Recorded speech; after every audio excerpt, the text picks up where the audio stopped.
Happy Holi everyone. আজকে আমি হোলিতে কি করলাম এই নিয়ে আজকের ব্লগ। ফার্স্টেই কি পরবো সেটা নিয়ে বিরাট বড় কনফিউশন। চুলের তেল, মুখে সানস্ক্রিন মেখে আর সাথে প্রাইমার মেখে একদম প্রপার রেডি হয়ে নিয়েছিলাম। বেরিয়ে মনে পড়েছিল যে আমি রঙই কিনিনি, তাই আগে রং কিনে নিলাম আর সাথে একটা রুমাল।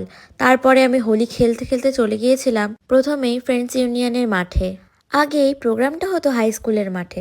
গত বছর আমি হোম টাউনে ছিলাম না, এবছর এই মাঠে হচ্ছিল। আগে হোলিতে এরকম বড় প্রোগ্রাম বলতে যেখানে ব্যান্ড আসছে, নাচ গান হচ্ছে, শুধুমাত্র অ্যানি দত্ত চক্রবর্তীর প্রোগ্রাম হতো, মানে অ্যানি দিদিভাইয়ের প্রোগ্রাম, যেটাই আমি এখন আছি। তো সেখান থেকে আমি একটু শরবত খেয়ে নিয়েছিলাম। এটা একটা মাঠে হয়েছিল, ফ্রেন্ডস ইউনিয়নের মাঠে।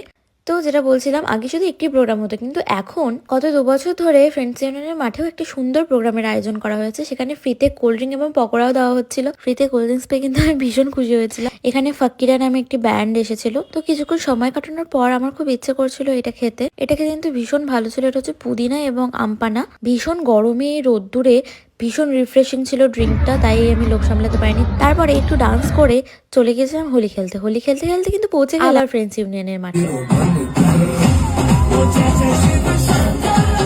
সত্যি ভীষণ ভয়ঙ্কর মুড ছিল। আমারও ভীষণ নাচতে ইচ্ছে করছিল, নেচেওছি। তবে অত্যাধিক গরমে খুব বেশি প্রেশারাইজ করিনি শরীরকে।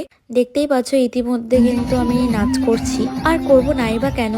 যতই হোক আমি একজন ডান্সার, গান বাজলেই আমার নাচতে ইচ্ছে করে। তো যাই হোক, এরপরে প্রায় 3টে মতো বেজে গেছিল আর আমি চলে গিয়েছিলাম বাড়িতে। সবাইকে হ্যাপি হোলি জানাই।